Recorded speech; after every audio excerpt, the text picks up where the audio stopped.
ce soir afin de partager sa parole. Alors hier, je ne vais pas trop m'attarder sur ce qui a été dit hier, sinon je dois risquer de rien dire. Mais nous avons introduit notre sujet sur être riche pour Dieu. Nous avons tiré ces textes du livre de Luc au chapitre 12, verset 21. C'est bien ça? Oui. Là-bas, on nous a fait comprendre qu'il faut être riche pour Dieu. On nous a parlé d'un homme en parabole pour nous faire comprendre que cet homme, lui, il était riche pour lui-même. Mais il n'était pas riche pour Dieu parce qu'il amassait pour la terre. Mais nous, le Seigneur nous interpelle à amasser pour le ciel. Et je crois qu'on a parlé en long et en large. C'était juste une introduction pour nous faire comprendre qu'il y avait une loi, un principe sur la loi de sémaille et de la moisson. Et le mot sémaille est mis au pluriel. Et la moisson est mise au singulier pour nous faire comprendre que nous sommes toujours appelés à s'aimer. Nous sommes toujours appelés à planter. Nous sommes toujours appelés à jeter la sémence. Donc nous ne devons pas nous fatiguer pour s'aimer. Et on a vu ensemble qu'il y a plusieurs sortes de sémences. On a vu que la libéralité est une sémence, comme le livre de 2 Corinthiens nous le dit. On a vu aussi que la parole de Dieu est une sémence. On a vu aussi que Christ lui-même est une sémence. Il a été sémé à travers de sa mort. Et quand il est ressuscité avec plusieurs fruits.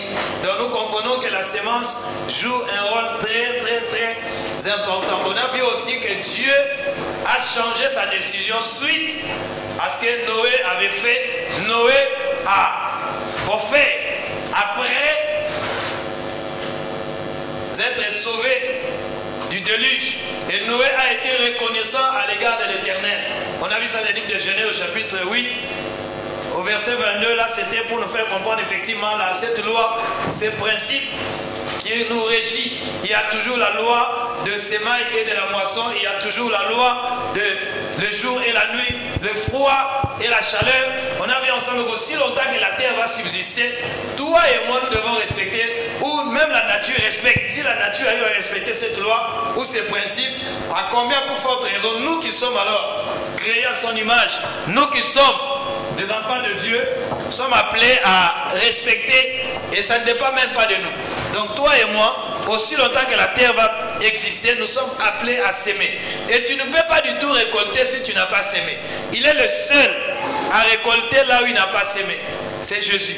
Donc nous sommes appelés, si nous voulons récolter, parce que l'homme aime toujours récolter, moissonner. Mais pour moissonner, il faut d'abord commencer par s'aimer. Et il y a notre texte de base. On a vu 2 textes de base dans le livre de 2 Corinthiens au chapitre 8, les versets 1 à 8 ou 1 à 7. Et le deuxième texte, on a vu ensemble, c'est Genèse chapitre 8, le verset 22. Là, on nous a parlé de ces principes. Mais dans le livre de 2 Corinthiens, là-bas, on nous a fait comprendre effectivement la libéralité qui s'est manifestée à travers les églises de la Macédoine.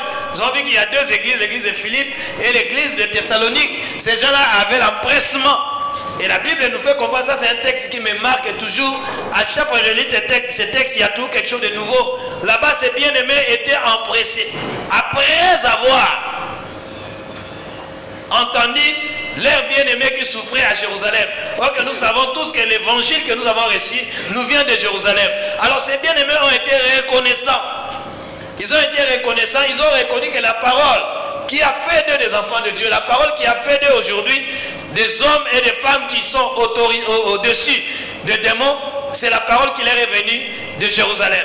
Alors ces bien-aimés ont été reconnaissants. Quand ils ont entendu que l'église de Jérusalem, les bien-aimés étaient en souffrance, et même ils ont pris même l'initiative, ils étaient pressés de contribuer pour soutenir ces bien-aimés qui étaient en difficulté. Et la Bible nous fait comprendre que ces bien-aimés se sont retrouvés en difficulté, non parce qu'ils voulaient se retrouver en difficulté, mais la Bible nous fait comprendre que suite à la persécution, et dans l'église, plusieurs se sont retrouvés au chômage. Plusieurs se sont retrouvés en difficulté. Mais comme ces bien-aimés-là avaient la notion de la reconnaissance, on a dit que Noé a reconnu qu'il a été sauvé. Lui et sa famille. Alors qu'est-ce qu'il a fait? Lui-même, il a pris l'initiative d'aller offrir un holocauste à Dieu. Et Dieu a dit, j'ai senti une odeur agréable à travers l'holocauste que Noé vient de m'offrir. Et ça, Dieu a changé sa décision, comme je disais tout à l'heure. Ce n'était pas la décision de Genèse, mais c'était la décision parce que Dieu avait jugé bon de détruire la terre. Mais comme Noé avait trouvé grâce, et Noé, quand il a offert, ça a permis à Dieu de déclarer encore la bénédiction. Donc nous comprenons par là que l'offrande joue un rôle très important. Un rôle très important. Et les livres de 2 Corinthiens, comme je disais tout à l'heure, là-bas nous avons vu les bien-aimés. Et on a expliqué quand est-ce qu'il faut s'aimer. Quand est-ce qu'il faut donner? On ne donne pas parce qu'on a beaucoup d'argent. On ne donne pas parce qu'on a je sais quoi. Mais nous comprenons que ces bien-aimés-là, ils ont donné, les gens étaient au chômage. Ils ont donné, il y avait la persécution. Ils ont donné, ils étaient dans la pauvreté profonde, comme la Bible nous dit. Mais dans la pauvreté profonde, cette pauvreté profonde a suscité en eux une libéralité qu'on n'a jamais vue. Vous voyez? Donc Dieu fait le contraire de ce que nous pensons. Malgré les pauvretés profondes. Mais ça a suscité une libéralité incroyable. Débordante. Et il faisait les choses avec joie. C'est ça qu'on a dit dans le livre de 2 Corinthiens 8, 9, 7. On a dit Dieu aime celui qui donne avec joie, sans contrainte. Et qu'est-ce qui se passe? Nous ne voulons pas que quand vous venez ici, nous puissions vous manipuler. Il faut que vous compreniez ce que nous sommes en train de faire. Il ne faudrait pas qu'on puisse se manipuler. Parce que quand on te manipule, demain tu vas être dessus.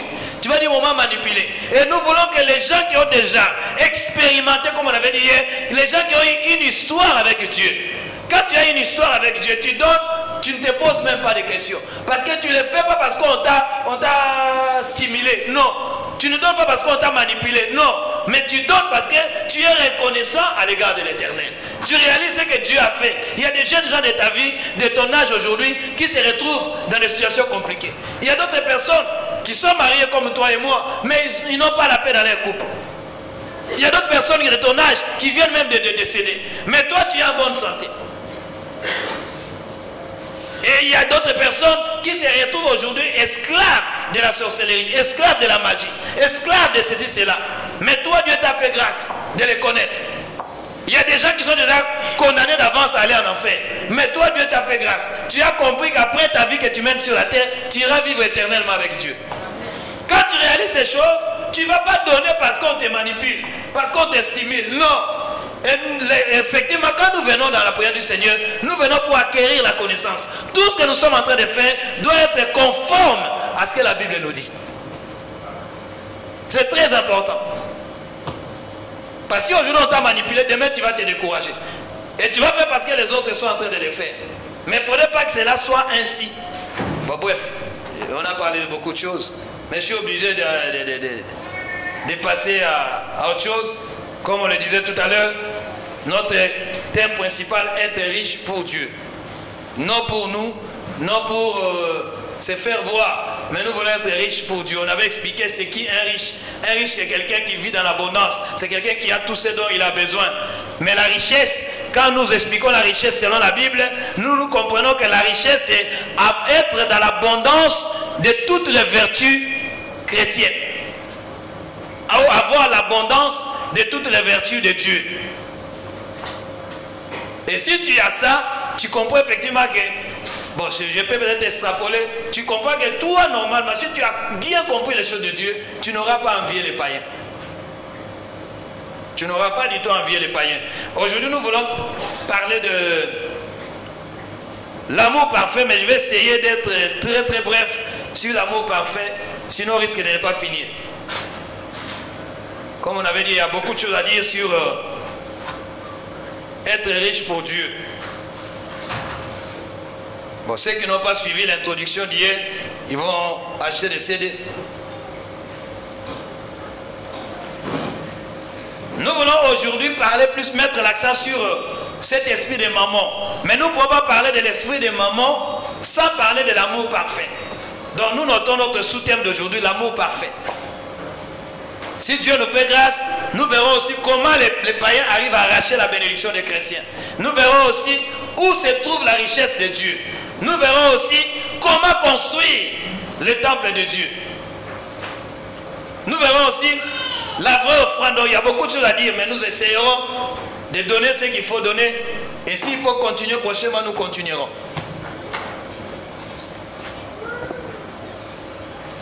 Nous sommes dans le livre de Matthieu, au chapitre 19. Nous allons lire le verset 16. Le frère va nous faire la lecture.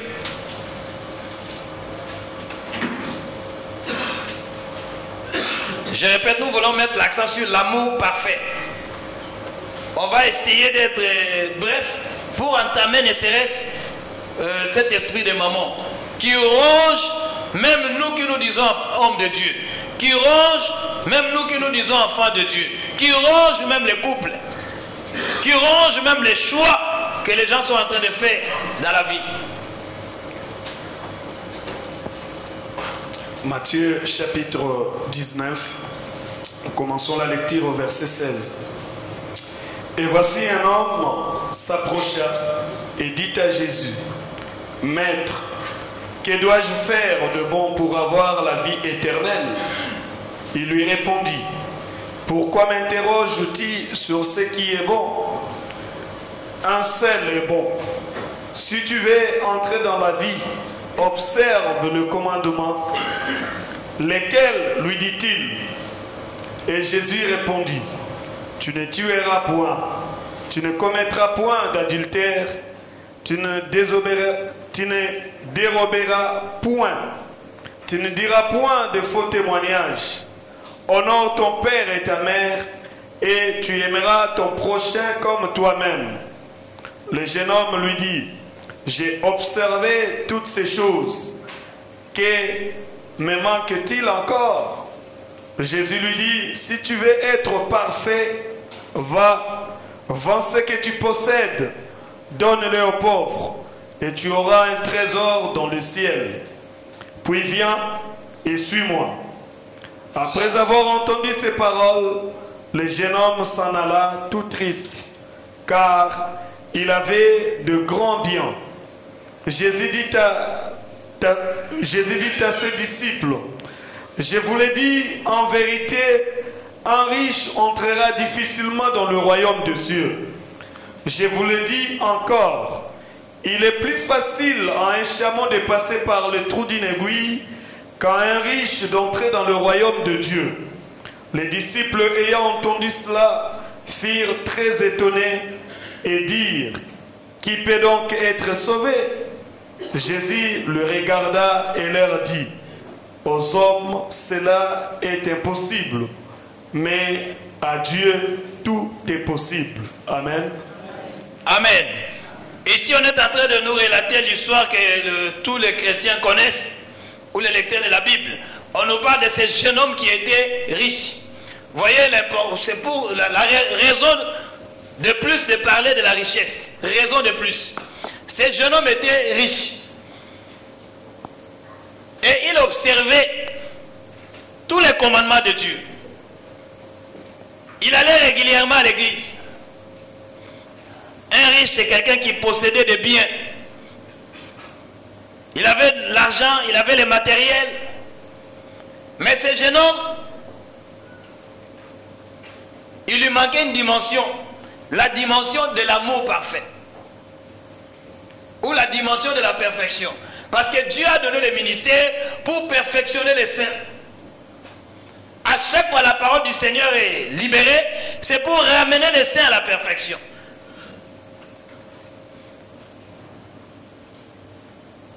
Et ce jeune homme en avait besoin. Il fréquentait l'église comme toi et moi. Il avait des moyens.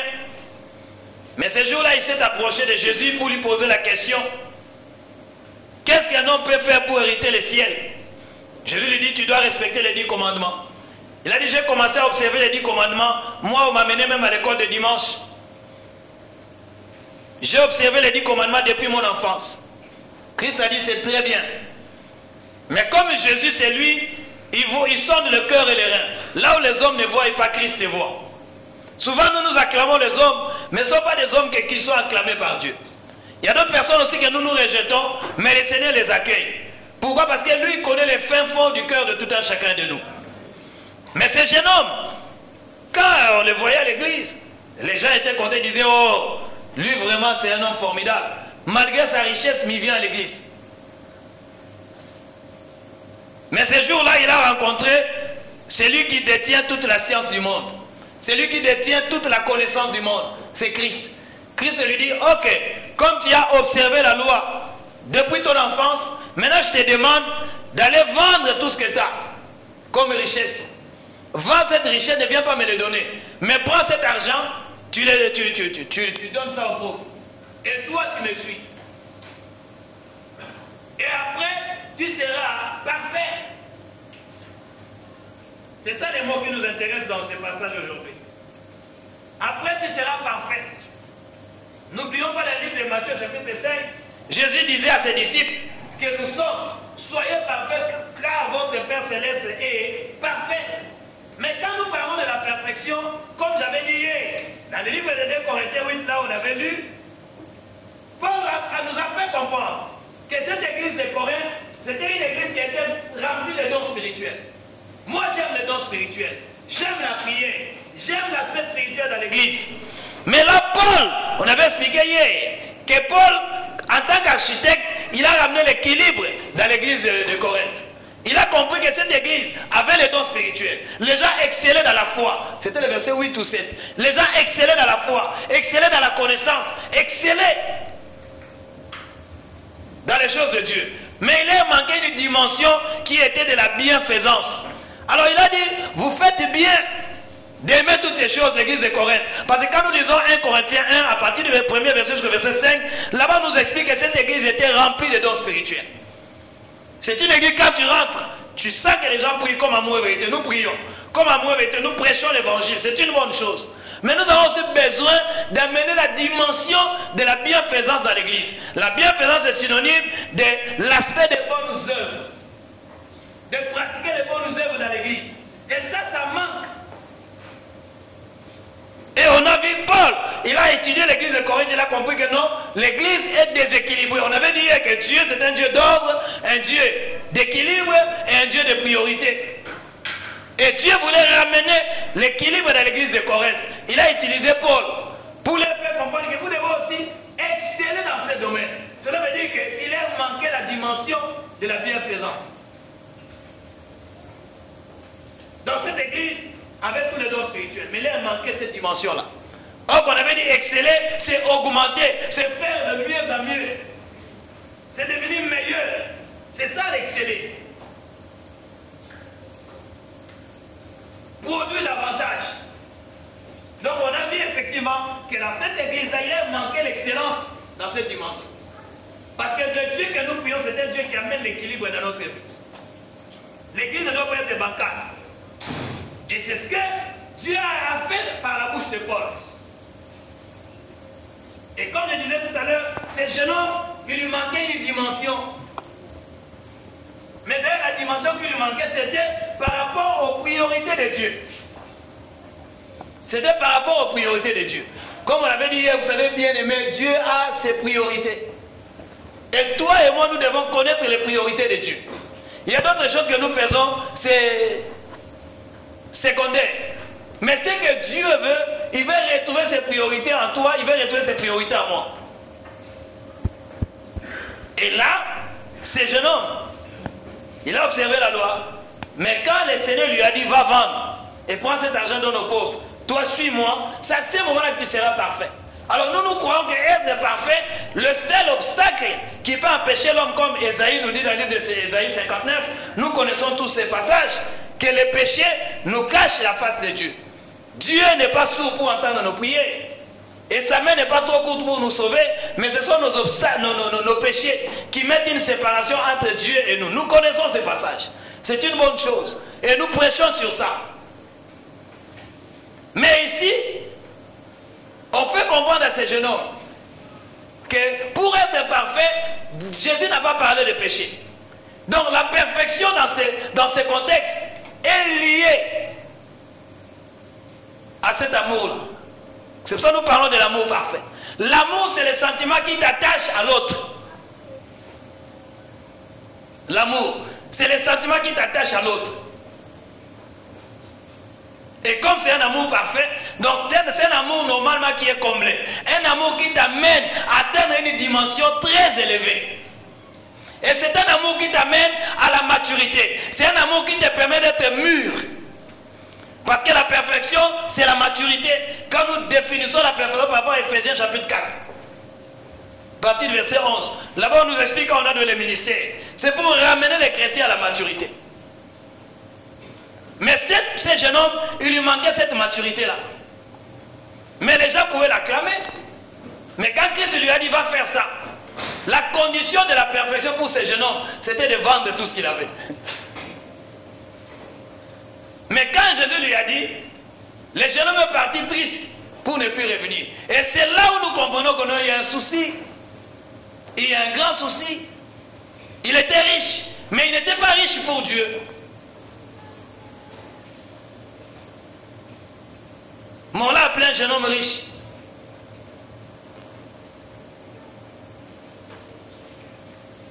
Parce que la Bible nous dit dans le livre de 1 Jean, au chapitre 4, l'amour parfait bannit la crainte.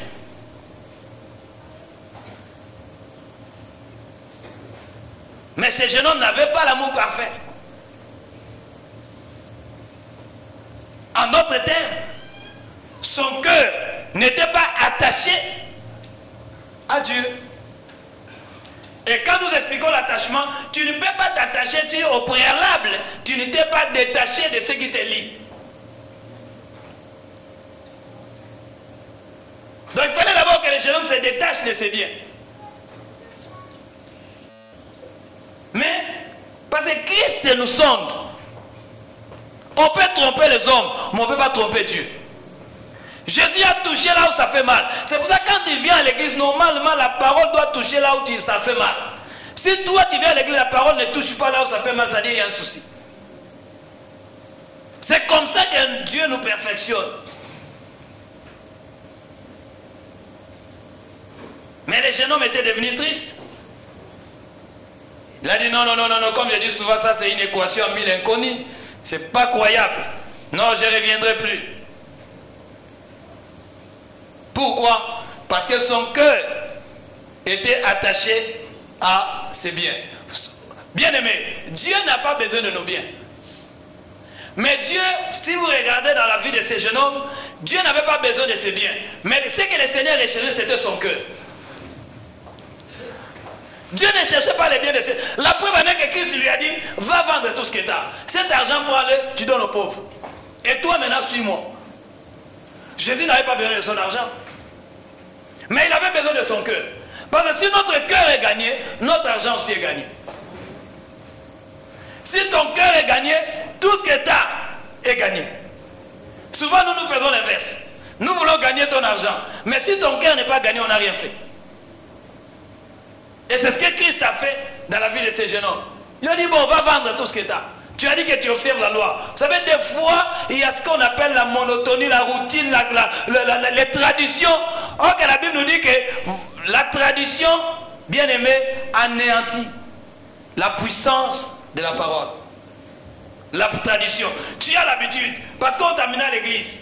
Ce jeune homme a commencé à observer ces choses depuis son enfance. Mais quand il a rencontré le Seigneur, Jésus s'est rendu compte que non, ce jeune homme, son cœur n'est pas du tout attaché à Dieu. Son cœur était attaché à ses biens. Alors à quoi sert un homme de gagner le monde s'il perd son âme? Ça sert à quoi? Ça sert à rien. Si tu as épousé une femme, ou bien tu as épousé un homme, si tu as épousé ses biens, alors ce n'est pas le vrai amour. Souvent tu acceptes la personne parce qu'il a des biens. Ou bien parce qu'il vient d'une famille quelconque. Mais ça, ce n'est pas l'amour. En fait, son cœur ou ton cœur n'a pas été conquis. Mais le vrai amour, il faut que le cœur soit conquis. Et ça, ce n'est pas un principe que toi, tu as inventé. C'est un principe divin. C'est ça, ce jour-là, Jésus a observé le jeune homme. Il a dit, non, je vais maintenant essayer de voir si son cœur a été conquis. Et quand il a touché à son cœur, ah non. Il a dit non, tu as touché là où ça fait mal. Je ne reviens plus. Je suis triste. C'est pour ça que beaucoup de gens ici, ils viennent à l'église. Mais quand il s'agit de toucher maintenant là où est leur cœur, ça fait mal. Ah, mais moi je viens à l'église seulement pour prier, mais quand vous commencez à parler de ces choses, ah non, non, non. Quelqu'un qui est illuminé spirituellement comprend tout de suite que ton cœur n'a jamais été gagné. Mais le jour où le cœur sera gagné, les choses vont changer aussi. Ta manière de voir les choses de Dieu va changer. Ta manière aussi d'aimer Dieu va changer. Comme je disais, je peux encore beaucoup parler sur l'amour parfait. Mais je fais de ces thèmes juste un petit sous-thème. Parce que là-bas, nous comprenons tout de suite que la Bible nous dit, là où sera ton trésor, c'est là où sera ton cœur. Donc, en d'autres termes, le trésor, c'est un endroit où tu emmagasines tout ce qui a de la valeur. C'est là où on retrouve tous les objets de valeur. C'est là où on appelle les trésors. Ce n'est pas pour rien que dans le livre de Malachie, tu vois, on a parlé de la maison de Dieu comme étant une maison de trésors. En principe, la maison de Dieu doit manquer de rien. S'il y a des manques dans la maison de Dieu, nous devons nous poser de bonnes questions pour avoir de bonnes réponses. La maison de Dieu ne doit manquer de rien. Parce que c'est une maison de trésors. Là on retrouve toutes les bonnes choses. Là on retrouve tout ce qui a de la valeur. Même toi comme tu es là, normalement tu as du prix aux yeux de Dieu. Si tu te retrouves dans la maison du Seigneur, ça dit que tu as du prix aux yeux de Dieu. La maison de Dieu ne doit manquer de rien. Parce que c'est une maison de trésors. Or on a dit que c'est là où on retrouve tout ce qui a de la valeur. Tout ce qui a du prix.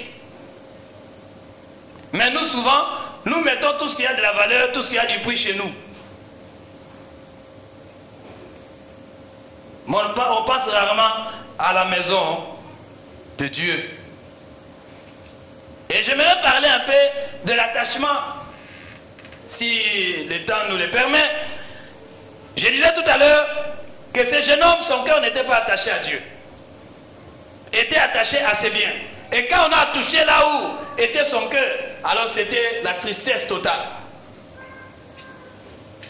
Mais quand nous prenons un homme comme David, quand tu lis dans le livre de 1 Chronique au chapitre 29, le verset 23, David c'est un homme qui m'a marqué, qui doit marquer ta vie, qui doit marquer la vie de quiconque aime Dieu. David a dit, en fait, il faisait c'était la collecte pour la construction du temple. Mais David a dit, à cause, donc il avait déjà donné, mais il a dit à cause de son attachement à Dieu, il va donner encore de l'or et de l'argent. Voyez, quand quelqu'un, son cœur est attaché à Dieu, il fait des choses que les hommes des fois ne comprennent pas. Et David, c'est le contraire de ces jeunes hommes riches. Vous savez, à l'église, on peut avoir des gens qui ont beaucoup d'argent. Mais ce n'est pas ça qui compte. On doit avoir des gens qui ont l'argent et leurs cœurs aussi sont attachés à Dieu. C'est très important. Ne nous fions pas aux apparences. C'est pour cela que Dieu ne juge pas selon les apparences, il juge selon le cœur. Il sait qui sont ceux qui ont le cœur attaché à lui. Mais un homme comme David, il avait l'argent. Il avait l'argent, mais son cœur n'était pas attaché à son argent. Mais son cœur était attaché à Dieu. Alors toi et moi, si nous voulons atteindre la perfection, frère, comme le livre d'Hébreux chapitre 6, le verset 1 nous dit, nous recherchons la perfection. Mais cette perfection passe aussi par les œuvres de bienfaisance. Tu peux abandonner le péché comme je disais tout à l'heure. Et hier, on a donné l'exemple d'un homme de Dieu. Cet homme craignait Dieu. Parce que le jour où on est venu prendre sa femme et ses enfants, le créancier a rappelé que ton mari craignait Dieu. Il craignait Dieu, cet homme-là. En d'autres termes, ce n'est pas quelqu'un qui vivait dans le péché. Il craignait Dieu. Mais il a laissé sa femme et ses enfants dans des dettes. Et à l'époque, quand c'est comme ça, on prend ta femme, on prend tes enfants, on fait d'eux des esclaves. Alors je vois mal, Dieu m'a permis d'avoir des enfants et une femme, et après ma mort, ces enfants-là, cette femme se retrouve esclave. Ça n'a pas de sens. D'où on doit ramener cet équilibre dans nos vies, frères. C'est très important. Donc nous devons rechercher cette perfection. Hébreux 6 nous fait comprendre que laissons un peu la doctrine élémentaire. Tendons vers ce qui est parfait. Et ce qui est parfait, dans la perfection, quand tu parles de ça, il y a d'autres enseignements à donner. Je ne refuse pas. Mais ça fait partie des enseignements qui doivent amener l'église à la perfection. Souvent nous nous trompons. Surtout nous les églises de réveil. Nous croyons que quand on parle du matériel, on est charnel. Je l'ai dit encore hier. Ça n'a rien à voir de charnel. Parce qu'ici nous voyons cet homme. Il observait la loi. Mais il n'avait pas atteint la perfection. Or que les gens qui seront enlevés, bien-aimés, sont des hommes et des femmes qui ont atteint la perfection. Soyez parfaits comme votre Père Céleste est parfait. C'est un ordre.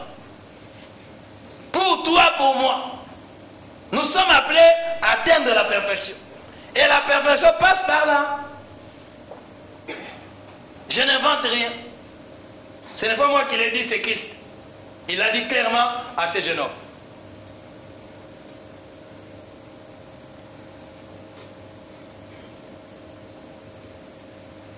Comme je disais, je vais essayer de parler de ça comme je l'ai fait. Là, on passe maintenant à combattre cet esprit de maman. Parce qu'il y a beaucoup de gens dans nos églises qui sont liés par cet esprit de maman.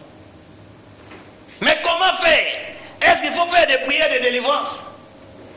Vous savez, il y a d'autres délivrances qui passent seulement comme nous sommes en train de parler.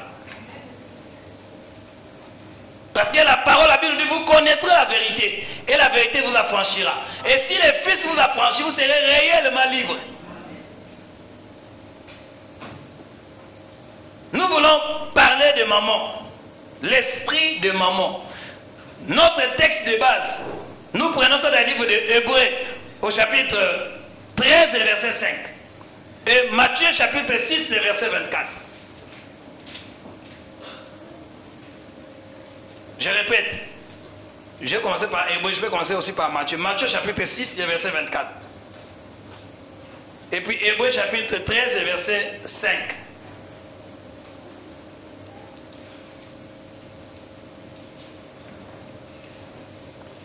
Tu vas nous lire Matthieu chapitre 6 verset 24. Matthieu chapitre 6 verset 24. Nul ne peut servir deux maîtres, car il haïra l'un et aimera l'autre, ou il s'attachera à l'un et méprisera l'autre. Vous ne pouvez servir Dieu et maman. Maman. C'est un mot qui est biblique. Vous ne pouvez servir Dieu et maman. Mais quand on parle de Dieu et maman, on nous dit que tu ne peux pas servir deux maîtres. C'est-à-dire que maman est un maître. Dieu aussi est un maître. Il y a un mot qui m'intéresse ici, le verbe servir. Donc tu ne peux pas servir deux maîtres à la fois. C'est une équation qui est vraiment impossible. Tu peux dire aux hommes que tu sers Dieu, mais le Dieu qui sonde le cœur et les reins, il voit si réellement tu le sers. C'est un jeune homme, tout le monde pourrait dire que c'est un jeune homme qui aime Dieu. Mais ici on nous dit, quand tu sers, il y a le verbe aimer et le verbe haïr. Celui que tu sers, c'est celui que tu vas aimer. Si tu sers Dieu, tu vas l'aimer. Et si tu sers maman, tu vas aussi aimer maman. Mais c'est qui maman? Maman, c'est lui qui est le maître. On peut dire c'est le maître qui te pousse à avoir l'amour de l'argent.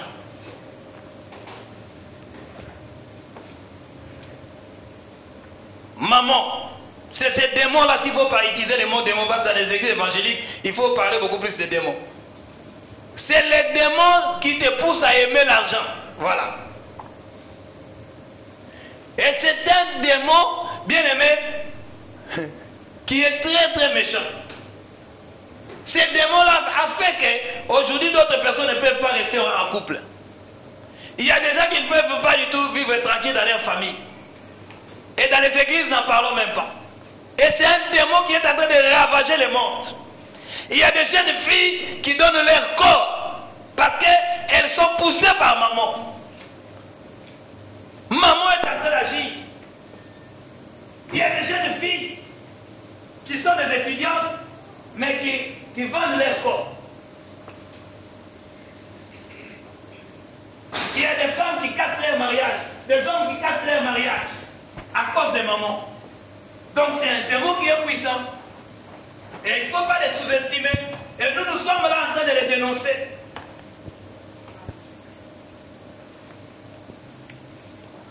C'est un démon qui nous pousse à aimer l'argent, j'insiste.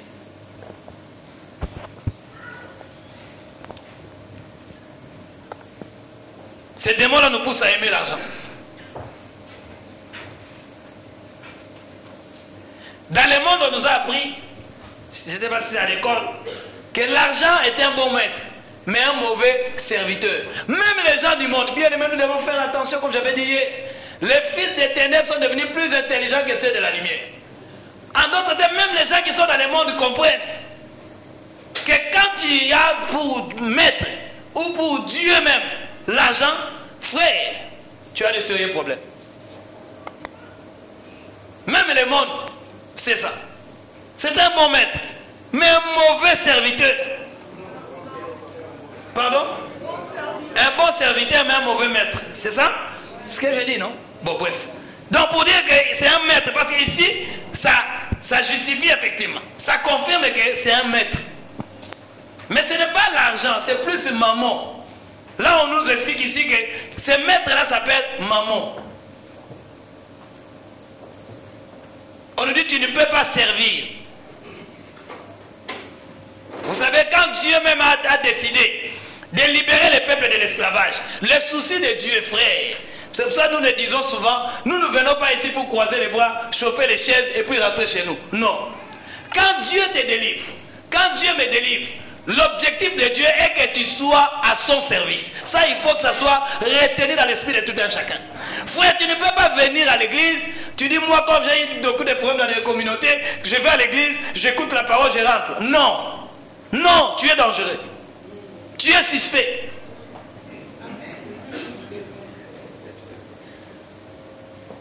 C'est bien que tu sois là. Tu vois, il y a la lumière, il y a les gens qui filment, il y a les micros, il y a nous qui sommes là. Parce que nous sommes là, c'est pour ça que tu es là. N'est-ce pas?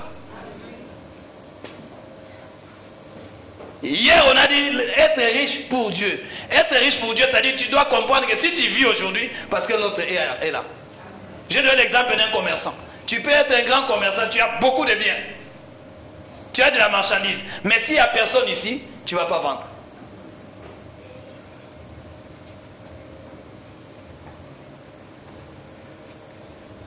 Alors Dieu, quand il te sauve, c'est pour ça que Noé avait compris. Quand Dieu l'a sauvé, il a dit, ah, je dois aller faire un service. Je dois offrir à Dieu. Tu ne peux pas être sauvé, tu croises les bras. Quand Dieu a envoyé Moïse pour libérer les peuples, les discours étaient, libère mon peuple pour qu'il aille s'asseoir et dormir. Pour qu'il aille me servir. Dieu t'a sauvé, frère, pour que tu le sais. Ma soeur, Dieu t'a sauvé, même si tu es jeune, même si tu es vieux, même si tu es vieille. Dieu t'a sauvé, que tu sois pauvre, riche, je ne sais quoi, que tu sois intellectuel ou pas. Dieu t'a sauvé pour que tu puisses le servir. Des fois, nous ne comprenons pas. Il y a une bénédiction qui est attachée au service.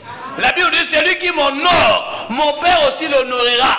On n'a pas dit que les hommes, parce qu'avant que les hommes t'honorent, d'abord Dieu doit t'honorer. Je donne toujours l'exemple de David. David se retrouve dans la forêt, là où il était seul, dans la bourse. David a eu l'approbation de Dieu. Il n'y avait personne pour l'acclamer. Mais c'est seulement Dieu et les anges qui l'acclamaient face au lion, face à tous les félins. Dieu a compris, il a dit, mais cet homme, il n'y a personne. Mais il a eu le courage de me servir avec les bêtes. Alors maintenant, je vais faire en sorte que ce qu'il a fait dans les secrets soit connu de tout le monde. Dieu a permis une circonstance devant Goliath. Et quand David a remporté la victoire contre Goliath, là les hommes ont acclamé. Mais David a déjà été acclamé dans la bourse quand il était seul. Donc pour comprendre que frère, toi et moi nous sommes appelés à servir Dieu. Mais je ne sais pas si tout le monde comprend ça. Ma prière est que chacun de nous comprenne. Que ça ne devienne pas une contrainte. Mais beaucoup comme nous sommes là, 90% des gens qui sont ici, maintenant même dans la salle, vous servez maman. Là vous dites, mais lui aussi. Oui, vous servez maman. C'est lui qui est le maître dans vos vies. Mais il ne faudrait pas que ça soit ainsi, parce que la volonté de Dieu que toi et moi nous puissions le servir. Servir, c'est synonyme d'être esclave de celui que tu sais. Servir, c'est synonyme de prendre ta vie, de mettre ça sous l'autorité de ton maître.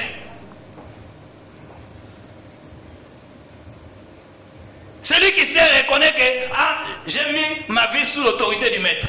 J'ai mis ma pensée sous l'autorité du maître. J'ai mis mes priorités sous l'autorité du maître. Donc tu reconnais. Parce que les païens, je n'indexe pas les païens, mais les païens en principe sont ennemis de Dieu. Parce qu'eux, ils ont choisi pour mettre maman. Des fois, ils n'ont même pas choisi. Ils ont choisi pour mettre maman. Alors comprends que si ton maître c'est maman, c'est d'office. Ça, tu n'as même pas à te poser des questions. Tu es Dieu automatiquement. Tu as la haine de Dieu. Parce que tu as déjà un maître. Et c'est un maître aussi qui est jaloux. Il ne veut pas du tout te partager avec Dieu. Mais toi et moi, en principe, pourquoi j'ai dit ça? Parce que qu'est-ce qu'ils ont fait? Ils ont pris leur autorité. Les païens ont pris leur autorité, ils ont soumis ça sous l'autorité de la richesse. Comme c'était le cas du jeune homme riche. Donc toute leur vie sont soumises à l'autorité de maman. En d'autres termes, leur vie dépend de leur richesse. Et hier je disais ceci. Mais toi en tant qu'enfant de Dieu, si réellement tu es enfant de Dieu, en fait les gens du monde cherchent d'abord à avoir. Suivez-moi bien. Les gens du monde cherchent à avoir. Ok, quand tu cherches d'abord à avoir, ça c'est maman. Tu cherches à avoir pour paraître. Mais nous maintenant, si nous sommes enfants du royaume, comme la Bible nous dit que vous, à tous ceux qui l'ont reçu, à tous ceux qui croient en son nom, il leur a donné le pouvoir de devenir enfants de Dieu. Si tu deviens enfant de Dieu, d'abord nous faisons l'inverse. Nous ne cherchons pas à avoir, mais nous cherchons d'abord à être après avoir. J'explique. C'est-à-dire que quelqu'un qui est dans le royaume, tu cherches d'abord à être dans le royaume et après avoir des biens de ce monde. Parce que si tu es dans le royaume, tu as les biens de ce monde, maman n'aura pas l'autorité sur toi. Mais dans le monde, nous cherchons à avoir. Mais dans l'église, dans le Seigneur, nous cherchons d'abord à être enfants du royaume ou enfants de Dieu. Après maintenant, nous cherchons à avoir. Là, ça explique ce qu'on avait dit hier, l'ordre de priorité. La Bible dit chercher premièrement le royaume, Matthieu 6, 33. Rechercher, c'est-à-dire que tu fais des efforts, tu fournis des efforts. Rechercher, c'est-à-dire que tu es en train de fournir des efforts. Rechercher premièrement, ça ce n'est pas la part de Dieu, c'est la part de l'homme. Rechercher premièrement le royaume et la justice de Dieu. Toutes ces choses vous seront données par-dessus tout. Cela veut dire que tu fournis un effort. Quand tu es en train de fournir un effort, c'est-à-dire que tu te prives. Tu fais des privations, tu fais des sacrifices. Parce que tu as compris que pour toi, le royaume de Dieu, c'est la priorité.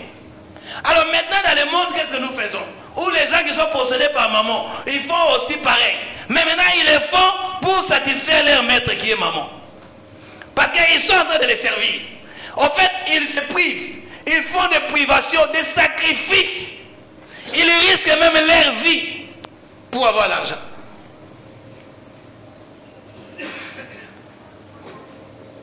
Ils se privent.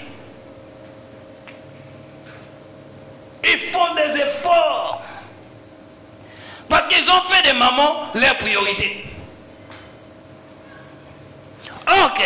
Quand nous faisons de maman notre priorité, il y a une parole. J'aimerais la dire, cette parole. Cette parole dit ceci. Que quand tu fais de maman ta priorité, qu'est-ce qui se passe? Mais il y a un principe. La priorité que nous avons dans nos vies révèle premièrement celui que nous servons.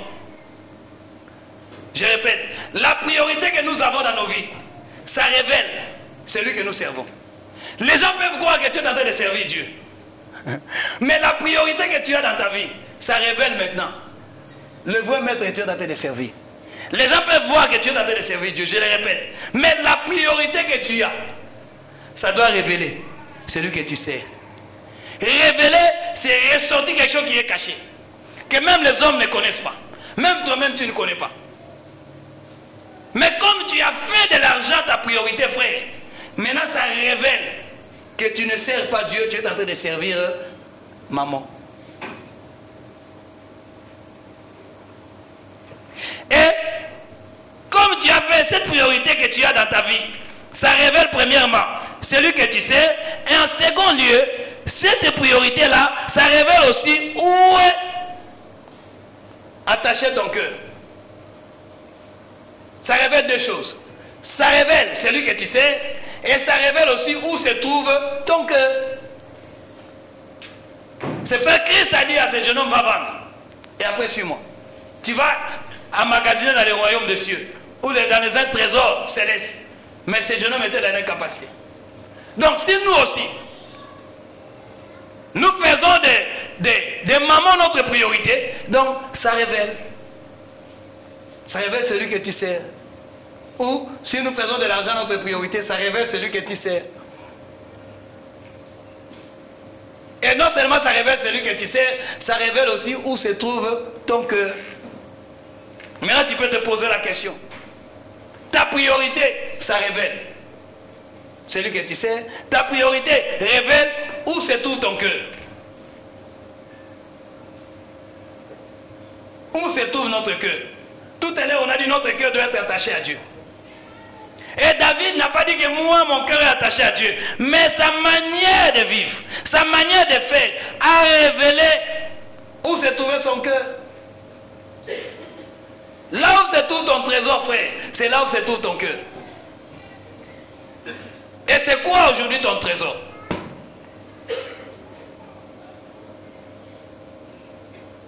C'est quoi ton trésor?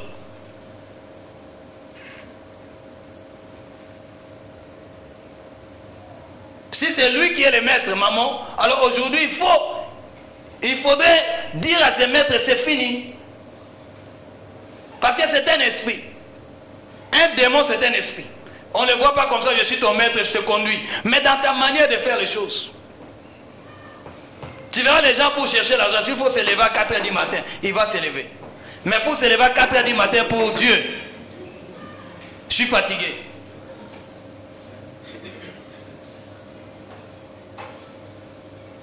Le monde entier est tombé dans ces pièges. Alors toi qui es enfant de Dieu, tu dois faire attention. Souvent aussi, même nous les hommes de Dieu, nous allons prêcher pour avoir l'argent. Tu es déjà tombé dans cet esprit-là. S'il n'y a pas l'argent, je ne viens pas prêcher. C'est là où est ton cœur. Ton trésor, c'est là où aussi est ton cœur. Là où est ton trésor, c'est là où est ton cœur. Parce que tu as fait de l'argent ta priorité, ça révèle maintenant qui est-ce que tu sais. Alors disons-nous clairement, qui est-ce que nous servons? Josué a dit, si vous ne voulez pas servir l'Éternel, moi et ma maison, nous servirons l'Éternel. C'est pour ça qu'il disait tout à l'heure, tous, nous sommes appelés à servir Dieu. Mais ton argent doit servir le Seigneur. Mon argent doit servir Dieu. Mais posons-nous la question. Est-ce que nous sommes prêts à mettre notre argent à la disposition de Dieu?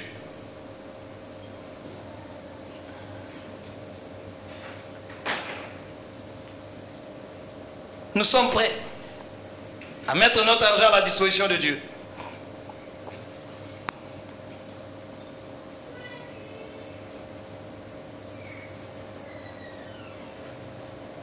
C'est la question que nous nous posons.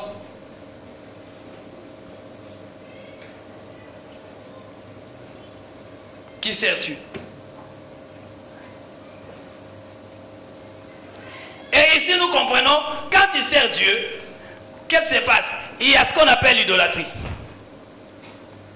Là, nous comprenons que maman a pris la place de Dieu.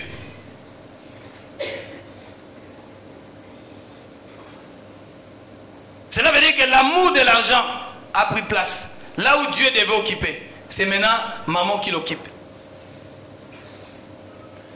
Là, on peut te donner des versets bibliques. On peut prier.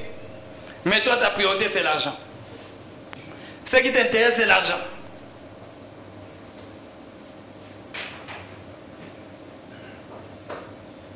Mais toi, en tant qu'enfant de Dieu, ça ne doit pas être le cas. Ça ne doit pas être le cas.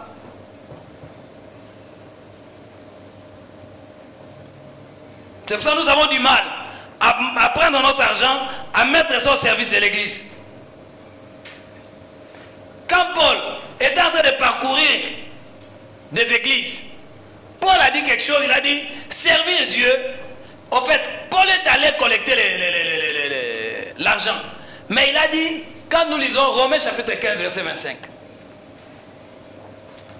et Paul parle de ça comme étant un service. Là, nous ne parlons pas du diaconat.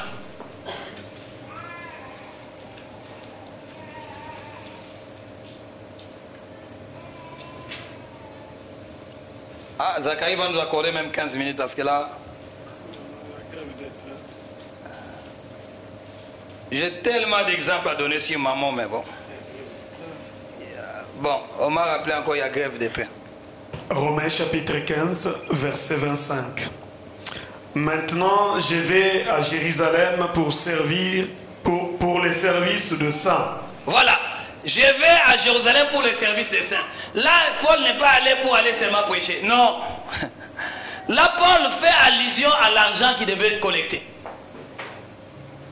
Donc, vous comprenez, nous comprenons bien aimé ici que l'argent, quand toi tu donnes ton argent, tu es en train de servir Dieu. Quand moi je donne mon argent, je sers Dieu. Paul est allé chercher cet argent pour soutenir d'autres chrétiens. Mais il a parlé, c'est le service des saints. Si toi tu te dis saint, tu dois servir Dieu avec ton argent. Tu ne peux pas être saint et ton argent, comme je donne souvent l'exemple, on t'a baptisé, tu as pris le portefeuille, tu as mis de côté. Toi tu es mouillé, mais le portefeuille n'est pas mouillé. Ça n'a pas de sens. Tu n'es pas saint. Ah oui, tu n'es pas saint. Il parcourait des villes pour les services des saints. Mais ça, il faisait allusion à l'argent. Et là, tu comprends effectivement qu'on avait dit hier, on n'a pas besoin de cet argent, nous. Non. Mais toi, ton argent, tu dois comprendre que c'est l'argent de Dieu. Mais qu'est-ce qui se passe? Souvent, nous tombons dans ces pièges. Hébreux 13, là, on a lu le verset 5. On nous dit, toi, normalement, tu dois avoir ce qu'on appelle le contentement de soi. C'est-à-dire, tu es contenté de ce que tu as. Mais ne te livre pas à l'amour de l'argent. On a dit à l'amour de l'argent. C'est-à-dire, nous avons besoin d'argent. Mais l'argent ne peut pas nous dominer. Toi, un enfant de Dieu, tu dois être dominé par Christ. Parce que Christ, c'est qui doit régner. On nous dit qu'on est esclave de ce qui nous domine. Si tu vis dans les péchés, c'est le péché qui te domine. C'est-à-dire, le péché est devenu ton maître. Si alors aussi, toi, tout ce que tu fais, tu es motivé par l'argent, sache que l'argent maintenant te domine. Et ici, on nous dit c'est un ordre. Ne te laisse pas, frère. C'est vraiment un ordre. Il ne faudrait pas que toi, tu puisses aimer l'argent. Tu dois te contenter de ce que tu as. Parce que Hébreux 6, ça c'est un verset que j'ai appris depuis ma conversion.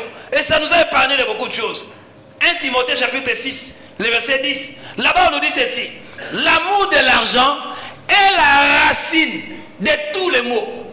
Dans notre version on nous dit l'amour de l'argent est la racine de tous les malheurs. Et essayez d'examiner, vous verrez, tous les malheurs qui nous arrivent, c'est suite à l'amour de l'argent. Il y a des guerres en Afrique, c'est l'amour de l'argent. On crée des guerres pour avoir un marché où on peut vendre des armes. C'est l'amour de l'argent. Les gens sont à la poursuite d'argent. Donc ils sont capables de tout faire.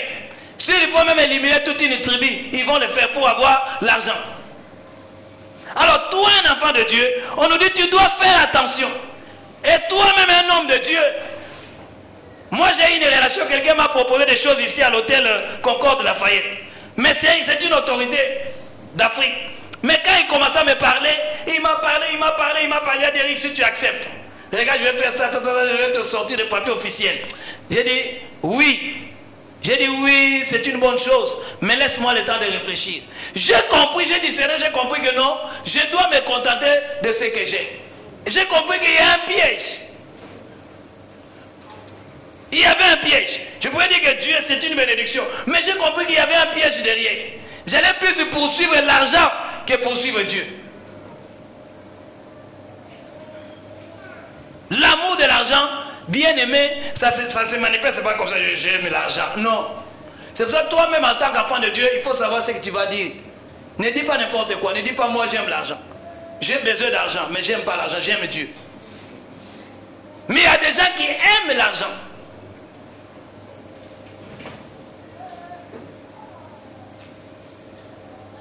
Je dis à cet homme, j'ai réfléchi.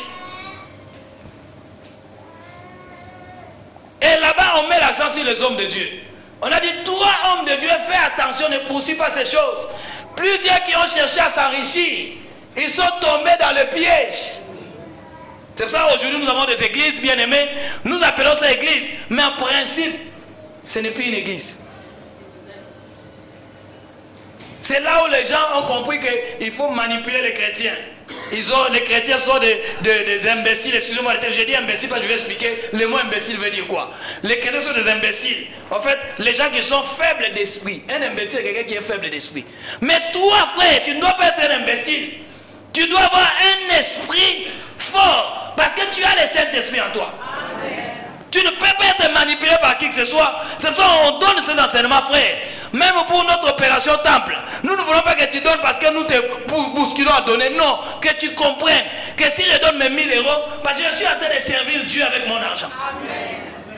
Je ne donne pas 1000 euros pour enrichir quelqu'un, mais je donne ces 1000 euros. Frère, s'il faut souffrir, hier on a parlé de la loi de sémailles. Normalement, la Bible nous dit, nous sèmons avec l'âme, mais nous récoltons avec joie.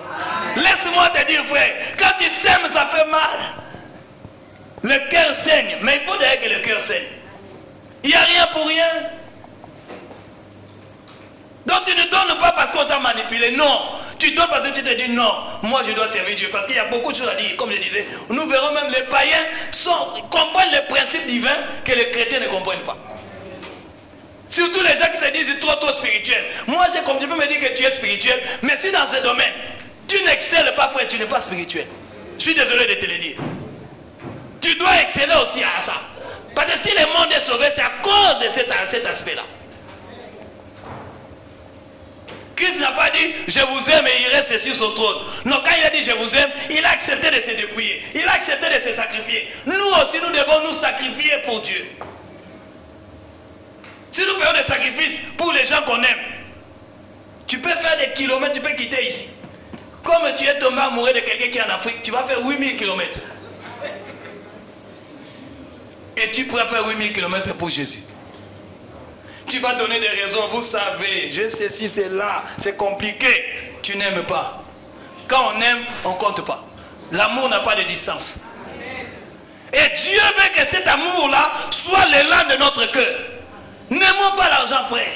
Parce que si tu aimes l'argent, il faut retenir ces versets de 1 Timothée 6, 10. Et Hébreux 15, comme je dis, Hébreux, 13, verset 5. Et il y a la suite même. On nous donne la suite. Pour nous faire comprendre, bien même, nous devons faire très attention. C'est un démon qui est subtil. Il est tellement vicieux. Tu ne les vois pas agir, mais il est déjà en train d'agir. Il y a des couples aujourd'hui qui se séparent. Oh, comme ma femme ne travaille pas, non, on se sépare. Moi, je suis pas content. Je suis seulement, et il y a seulement une seule mec qui travaille dans ce couple. C'est déjà des mamans, il est déjà content, il est tranquille. Il rigole. Je les ai eu. Non, nous ne sommes pas mariés pour l'argent, frère. Ce n'est pas l'argent qui doit être le soubassement de notre couple. Ce qui va être le soubassement, c'est l'amour. Et ça doit être l'amour parfait.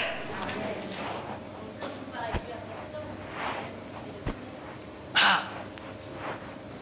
Donc nous devons tout faire pour que ces démons-là ne prennent pas place dans nos vies. C'est pour ça à l'église, nous ne devons pas faire de gymnastique pour avoir l'argent. Comme je disais hier, normalement on doit avoir l'argent à l'église. Si tous nous sommes délivrés de ces démons, frère, nous ne pouvons manquer de rien. Vous savez, quand nous faisons les calculs, s'il y a déjà 100 personnes qui sont réguliers dans leur façon de donner à Dieu, on n'aura pas de problème d'argent ici. On va voyager tranquillement. On va faire l'œuvre de Dieu tranquillement. On va tranquillement. Mais ce qui se passe, nous avons privilégié cet aspect-là. Oh, il y a la parole. Il y a la prière. Il y a la connaissance. Il y a la foi. Mais l'œuvre des bombes de bienfaisance, ça déséquilibre l'église. C'est un avion qui, comme je dirais, qui vole avec une seule aile. Et ça va voler. Et c'est la réalité d'amour et vérité. Laissez-moi vous le dire. Je connais la maison. Je connais la maison. Oh, nous servons Dieu. C'est bien. Ah, on n'a plus le temps. Zacharie aussi, là, il est vraiment un gendarme.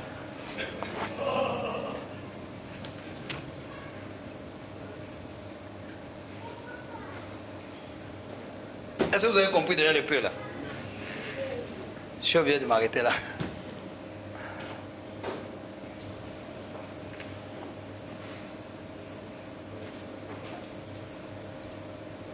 Faut pas aimer l'argent. C'est un ordre. N'aime pas l'argent. C'est pour ça aujourd'hui même d'autres personnes s'improvisent des hommes de Dieu parce qu'ils savent que les chrétiens ont un esprit faible. Moi je vais commencer aussi à servir Dieu. Parce qu'ils savent. Ils vont servir Dieu pour leur ventre. Il n'y a plus la vocation. Quand tu as la vocation, frère, tu aies l'argent ou pas, tu vas les servir. Amen. Paul a dit, quand il parle de contentement de soi, il a dit, j'ai appris dans le livre de Philippiens, j'ai appris à être dans l'abondance comme dans la disette. Parce qu'il était dépourvu de ces démons-là des mamans. Ah, bon, ça a compris que là, comme je suis parti, s'il m'arrête pas, c'est compliqué.